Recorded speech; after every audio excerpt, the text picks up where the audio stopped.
Ladies and gentlemen, there are seasons in life where your soul screams for help, but your voice makes no sound. You walk through days pretending you're fine while everything inside is unraveling. And the pain is not that people failed you. The pain is that they never saw you.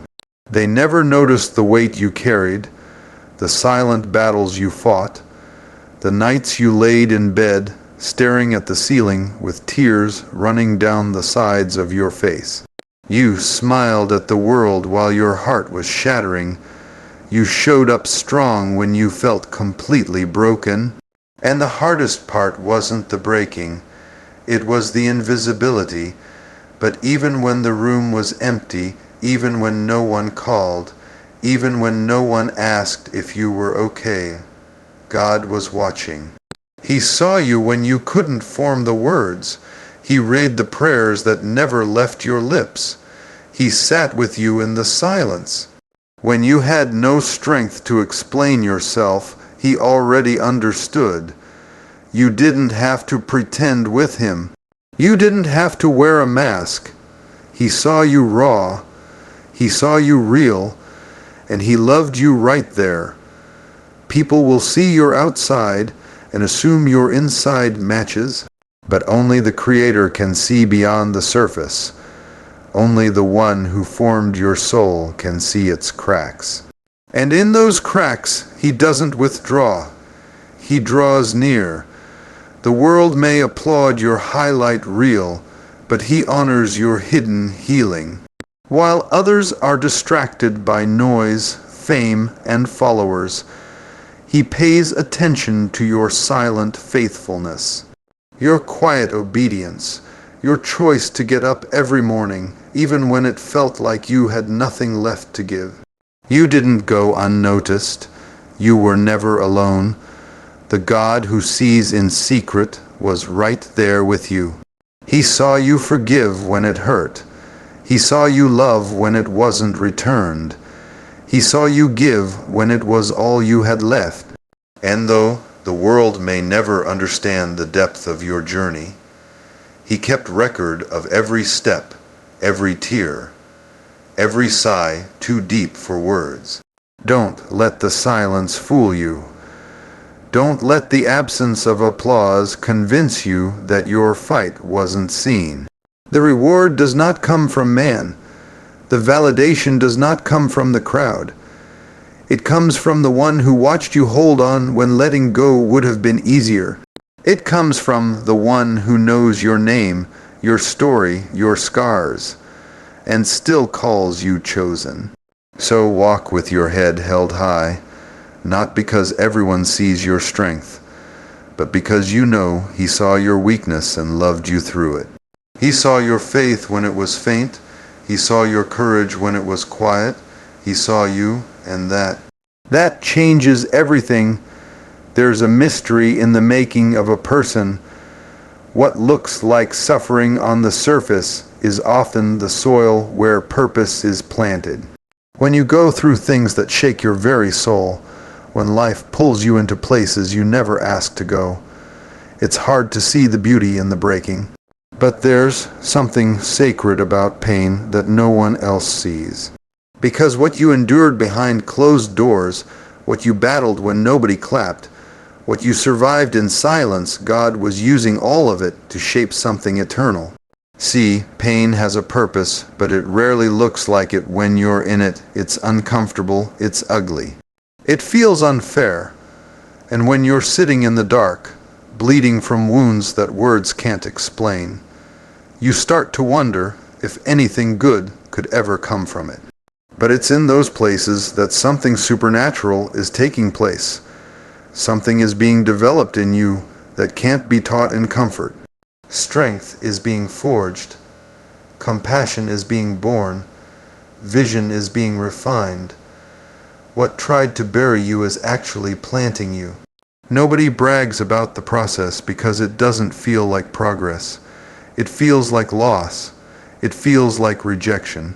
It feels like humiliation, but that's where destiny begins to unfold, because the very things that break you are the things that break you open. They expose the depths of who you really are. They strip away the masks. They push you to confront yourself. And in that confrontation, you discover the call that was always there buried beneath the noise. People love to praise your outcome, but they weren't there for your process. They see the glow, but they don't know the fire. They hear your testimony, but they didn't witness the test. They don't know about the nights you cried so hard you couldn't breathe. They don't know about the days you wanted to quit, but somehow kept moving. They don't know about the inner war you fought to hold on to hope, when everything around you said give up. But God knows. He was there, and He was not just watching. He was working. He was using the pain to purify your purpose, using the fire to burn away the fear, using the loss to reveal what truly matters. What felt like punishment was preparation. What felt like a breakdown was setting the stage for a breakthrough. You were not being destroyed. You were being built. And every time you chose to keep going, every time you chose to trust in the dark, you were getting closer to the revelation of why it all had to happen. So, don't despise the pain. Don't curse the path, because what grew in private will speak in public. What crushed you will crown you. What hurt you will help someone else heal. There is glory on the other side of your suffering. And when the dust settles, the pain that no one saw will birth a purpose that no one can deny. Sometimes when God is getting ready to elevate you, He hides you first. He doesn't announce it. He doesn't explain it. He just starts pulling you away. People stop calling. Doors stop opening. The crowd thins out. The noise fades. And suddenly you find yourself in a place of isolation, wondering what went wrong. But it wasn't punishment. It was positioning. Because before He promotes you, He prepares you. And preparation doesn't happen in the spotlight. It happens in the shadows. The wilderness isn't a mistake. It's a method. It's where God takes you when He's trying to grow you without distractions. He strips away the applause so He can build your character. He removes the audience so He can work on your heart. Because He knows if you rise too fast without roots, the same crowd that lifts you up today will tear you down tomorrow. So He keeps you hidden, not because you're not ready to be seen, but because He's not finished building what needs to last. It's hard, though, because isolation can feel like rejection. When the people you thought would be there vanish, when the places you depended on become silent, when the opportunities you chased slip through your fingers, you start to question your worth. But God doesn't isolate to break you. He isolates to protect you. He pulls you away to keep you from attaching to things that can't carry where you're going. He's not just making space, He's clearing the stage for what's coming next. And in that hidden place, He starts doing surgery on your soul. He deals with your insecurities. He confronts your fears. He corrects your vision. He shows you who you really are, not the version people expect, but the one He created. He lets you wrestle not to weaken you, but to give you strength you never knew you had. He lets you walk alone, not to hurt you, but to teach you to lean fully on Him. The silence becomes a sanctuary, the stillness becomes strength, and one day when the time is right, not when you think you're ready, but when He says you are, He'll bring you out. Not just out of the wilderness, but into purpose, into clarity, into divine timing, and when He reveals you, it will be undeniable. The same people who overlooked you in your quiet season will watch God lift you in your harvest season. But by then, you won't need their validation, because the wilderness taught you how to stand without it. Don't rush the process. Don't despise the hiding. You're not being ignored. You're being infused. You're not being rejected. You're being refined. The isolation wasn't abandonment. It was alignment. And when he brings you out, you'll be stronger, wiser, deeper, and ready. Ready not just for the blessing, but for the weight of the purpose behind it. Nobody claps for the battles they never saw you fight. Nobody cheers for the nights you stayed up crying, but still showed up in the morning with your head held high. The world doesn't celebrate silent strength. They don't honor invisible endurance. They praise what they see, but God rewards what they don't. And while they may never understand the cost of your survival, heaven saw every tear, every sacrifice, every moment you wanted to give up, but didn't. You see, strength isn't always loud. It doesn't always come with a shout or a victory dance. Sometimes real strength is quiet. It's in the decision to get out of bed when depression is pulling you back under the covers. It's in the choice to forgive when bitterness feels like justice. It's in the determination to keep moving forward when everything inside you says stop. That kind of strength doesn't show up in headlines or hashtags. But it's the kind of strength that builds legacy. You kept going when it would have been easier to quit. You kept believing when everything looked like it was falling apart. And those silent victories, they matter more than you know. Because what you conquered in private is what will carry you in public. God doesn't overlook the private battles. He doesn't need a crowd to measure your courage. He knows what it cost you to stand when no one was watching. Sometimes we think we're weak because we cry. We think we're losing because we're not seen. But don't mistake hidden for helpless. Don't confuse quiet for powerless. Some of the most powerful moments of your life will be the ones that happen when no one else is around. When you worship with no music, when you pray with no audience, when you serve without being thanked. That's where true strength is born. You may not have a trophy to show for it. You may not have a platform to talk about it. But you've won more than you realize. You've conquered fear. You've overcome anxiety. You've defeated shame. You've silenced the lies of the enemy, and you did it all without applause, without recognition, without confirmation. That's not weakness. That's strength of the highest kind. Heaven keeps record. What man overlooks, God crowns. What people forget, God remembers. He saw you take one more step. He saw you whisper, "Lord, help me," when your world was falling apart. He saw you love again after being hurt. He saw you believe again after being disappointed. And that kind of faith moves mountains. So don't measure your strength by the noise you make. Measure it by the storms you survived. Measure it by the tears you wiped away and still kept going. The silent victories are the foundation of your public breakthrough.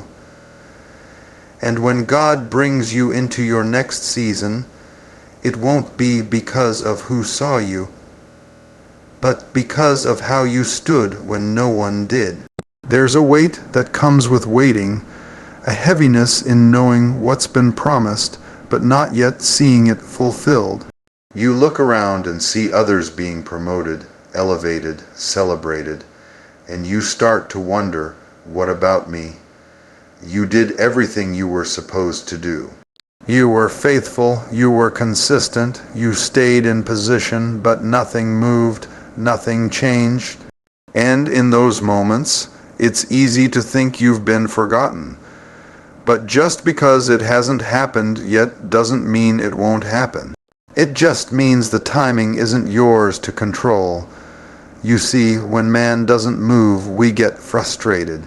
But when God doesn't move, we must get still. Because divine timing doesn't follow the clock on your wall. It doesn't follow your schedule or your expectations. It follows preparation. It follows maturity. It follows alignment. And God will not release what you're praying for until you are ready to carry the weight of what you're asking for. That delay isn't denial, it's protection.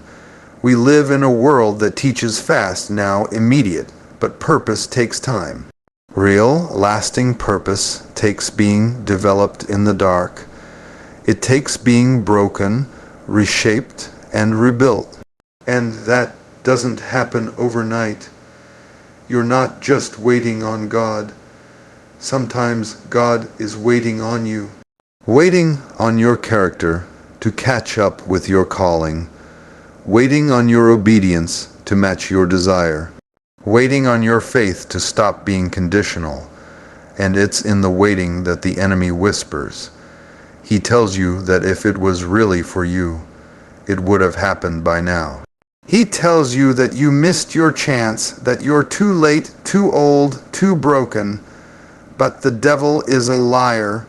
You haven't missed anything that was meant for you. You're not behind. You're being timed by a clock that heaven set, not man. And when your name comes up, no devil, no delay, no rejection can stop what God has ordained. Sometimes God delays the blessing to make sure you're strong enough to hold it. Because the weight of success will crush you if your soul hasn't been strengthened by seasons of waiting. The longer you wait, the deeper the roots grow. The deeper the roots, the higher the tree can grow. So when He lifts you up, you won't fall apart. You won't fold under pressure. You'll be ready, not just for the platform, but for the pressure that comes with it. Don't let impatience make you move too soon. Don't let frustration push you into places you weren't called to occupy. What God has for you is for you.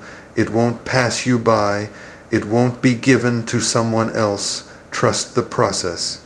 Stay faithful in the waiting. Keep your heart right. Keep your spirit humble. And when the timing is right, everything will fall into place, not by force, but by favor. What you went through wasn't for nothing. The pain, the loss, the heartbreak, it wasn't wasted. Every tear that fell, every storm you survived, every season that tried to take you out, it was all part of a greater story. A story that doesn't end in defeat, but unfolds in glory. You didn't just endure for your own sake. You endured so someone else could have hope. You walked through the fire so someone else could see that it's possible to survive and come out refined, not consumed. There is power in your story. There is healing in your scars. And though you may have spent years trying to hide the broken pieces, those are the very pieces God will use to lift someone else. Because when people see your success, they need to know the suffering that built it. They need to know you didn't get here easy. That grace carried you. That faith kept you. That God met you in the valley before He ever seated you on the mountaintop. You don't have to have a title to make a difference. You don't need a microphone to make an impact. All you need is a testimony, and you have one. You made it through what should have broken you. You didn't give up when it would have been easier to quit. You stood your ground when it felt like all hell was breaking loose. And now someone else is about to get free. Not because you were perfect, but because you were real. People are tired of polished. They're tired of fake. They're tired of folks pretending like they've never struggled. What they need is someone who's been through the fire and still has the smoke in their clothes. Someone who can say, "Yes, I cried. Yes, I doubted. Yes, I almost gave up, but I'm still here." Your authenticity is what opens the door for someone else to believe again, to trust again, to get up again. Your pain has purpose, and your story will glorify God, not because it was easy, but because it was real. When God brings you into the light, It won't be to show how strong you are. It will be to show how faithful He's been. They'll see your smile, but you'll know the sorrow. They'll hear your wisdom, but you'll remember the wounds. And that's the beauty of redemption, that what tried to kill you will now be the very thing that saves someone else. So, don't hide the journey. Don't cover the scars. Don't downplay what you've been through, because what nearly broke you is about to bless someone else. You're not just a survivor. You're a sign, a living, breathing sign that God is still in the business of healing, restoring, and rewriting stories. And when people see what He's done in your life, they'll know only God could have brought you through that and turned it into this.